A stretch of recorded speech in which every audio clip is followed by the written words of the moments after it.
Novel بچپن کا دسمبر، پہلے دور کا چھٹا چیپٹر، پہلا سجدہ۔ چوتھی جماعت میں آتے ہی ابا کی طرف سے نماز کی پابندی اور سختی کی تاکید شروع ہو گئی۔ سپارہ تو اس سے بہت پہلے ہی ہم سب محلے کے بچے محلے کی ایک جگت خالہ کے ہاں پڑھنے جاتے تھے، جو ہم سب بچوں کو نہایت انہماک سے سپارہ پڑھاتی تھی۔ شام کو ان کے گھر کے برآمدے میں محلے کے بچے اور بچیاں اپنے سروں پر چھوٹی چھوٹی ٹوپیاں اور دوپٹے اوڑھے اپنے اپنے سپارے اور بغدادی قاعدے اپنے سینوں سے لگائے جمع ہو جاتے تھے، اور اگلے ڈیڑھ گھنٹے کے لیے ان کا گھر ہم سب بچوں کو سبق یاد کرنے کے شور سے گونجتا رہتا۔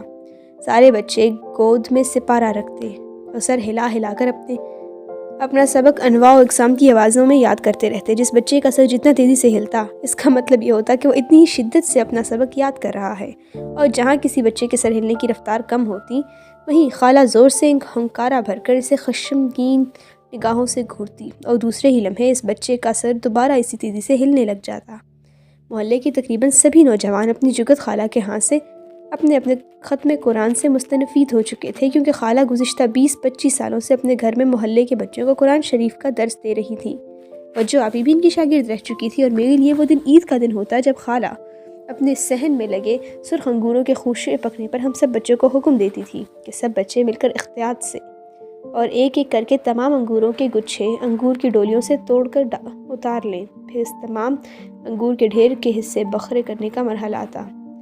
جگت خالہ پورے محلے میں اپنے گھر سے اترے انگور بھجوایا کرتی۔ سب بچے بڑی بڑی پراتوں میں انگور لیے محلے کے مختلف گھروں میں بانٹنے کے لیے دوڑتے پھرتے۔ کبھی کبھی ایسے موقع پر خالہ محلے کی اپنی پرانی شاگرد لڑکیوں کی ٹولی بھی بلوا لیا کرتی تھی۔ بڑی لڑکیاں انگور توڑ توڑ کر پراتوں میں رکھتی جاتی اور حساب سے محلے کے ہر گھر کو بھیجتی جاتی۔ لڑکیوں کی اسی ٹولی میں وجہ آپی بھی شامل ہوتی، اور میں بھاگ بھاگ کر سب سے پہلے اس انہی کا کام کیا کرتا۔ ایسے موقع پر راجہ عموماً یا تو کھسک جایا کرتا تھا، یا پھر اس کے ہاتھ جس گھر کو انگور بھیجے گئے ہوتے وہاں کبھی پہنچ نہیں پاتے تھے۔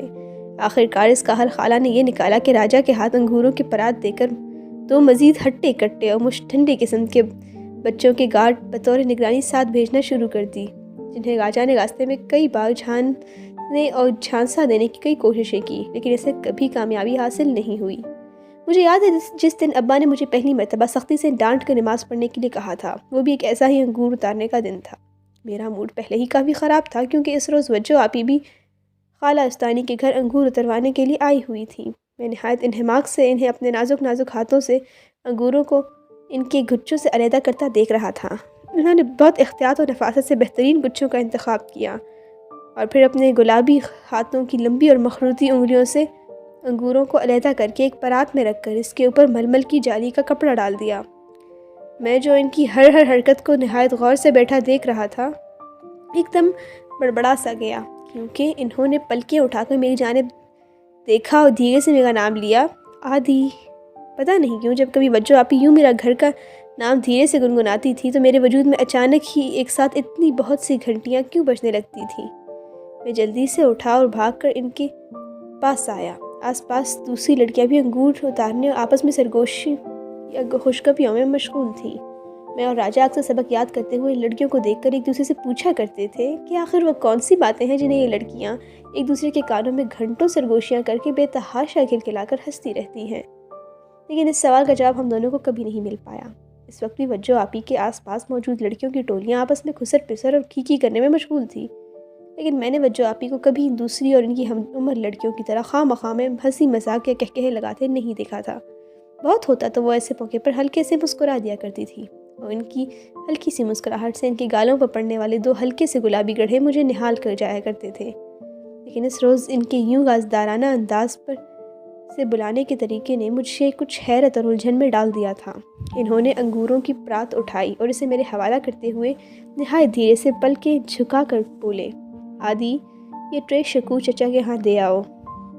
شکور چچا کا نام سنتے ہی میرا جی چاہا اس لمحے وہ ٹرے وہیں پھینک کر کہیں بھاگ جاؤں۔ شکور چچا طاہر بھائی کے ابا کا نام تھا، تو گویا نفاست اور سلیقے سے یہ انگوروں کی پرات شکور چچا کے گھر بھیجنے کے لیے سجائی جا رہی تھی۔ اس سے اور بے بسی سے میری آنکھوں میں اسی لمحے آنسو آ گئے، جنہیں میں نے بڑی مشکل سے ٹپکنے سے روکا، لیکن کیا کرتا، میں نے کبھی پہلے زندگی میں وجہ آپی کا کہا ٹالا تھا جو اس دن ٹال پاتا؟ میں خاموشی سے ان کے ہاتھوں سے ٹرے لیے باہر آ گیا۔ گھر کے باہر والے چھوٹے میدان میں راجا محلے کی دوسرے لڑکوں کے ساتھ کنچے کھیلنے میں مشغول تھا۔ اس نے اپنا انگوٹھا زمین پر رکھا اور لمبی والی انگلی سے اپنا ہرا بلوری کینچا دور پڑے مخالف کے کینچے کی طرف اچھال دیا۔ ٹخ سے کینچا ٹکرانے کی آواز ہوا میں گونجی اور دوسرا لڑکا اپنے ہاتھ پر منہ بسورتا ہوا وہاں سے چل پڑا۔ راجا کا نشانہ، جسے کینچوں کے کھیل میں اینٹ کا نام سے پکارا جاتا تھا، ہمیشہ سے بے حد پکا تھا۔ وہ درجنوں گز دور پڑے ہوئے کسی بھی کنچے کو اپنا کینچا ہوا میں اچھال کر نشانہ بنا سکتا تھا اور اس معاملے میں پورے محلے میں اس کی داغ بیٹھی ہوئی تھی۔ مجھے استانی خانہ کے ہاتھ سے نکلتے دیکھ کر اس نے وہیں سے چلا کر کہا، اوے عادی، یہ استانی خالہ سے مار کھا کر آیا ہے کیا؟ اور یہ ہاتھ میں کیا پکڑ رکھا ہے؟ میں نے راجا کو بتایا کہ یہ انگور شکور چچا کے ہاتھ دینے جا رہا ہوں۔ راجا نے کپڑا اٹھا کر انگوروں کو اس لومڑی کی طرح للچائی ہوئی نظروں سے دیکھا جس کے بارے میں ماسٹر جی ہمیں اسکول میں پڑھایا کرتے تھے۔ واہ پیارے، انگور تو بڑے عمدہ دکھائی پڑتے ہیں، ضرور تمہاری وجہ آپی نے بیلوں سے اتارے ہوں گے، ہے نا؟ میں راجا کے بات سن کر مزید چڑھ گیا۔ ہاں، انہی نے اتارے ہیں، تم کہو تو واپس بیلوں پر چڑھا دوں؟ راجا میری بات سن کر زور سے ہنس پڑا۔ دوسروں کا غصہ مجھ پر کیوں اتار رہے ہو یار؟ میں تو صرف اتنا کہا تھا کہ سارے محلے کے گھروں میں انگور پہنچانے کا ٹھیکہ تو نہیں لے رکھا ہم نے۔ انگور کھائیں کوے اور دکھ سہیں ہم۔ راجا نے حسب معمول اردو کے محاورے کی ٹانگ توڑتے ہوئے میری جانب داد طلب نظروں سے دیکھا۔ راجا نے محاورہ تو غلط بولا تھا لیکن اس کی بات بالکل ٹھیک تھی۔ بھلا وجہ آپی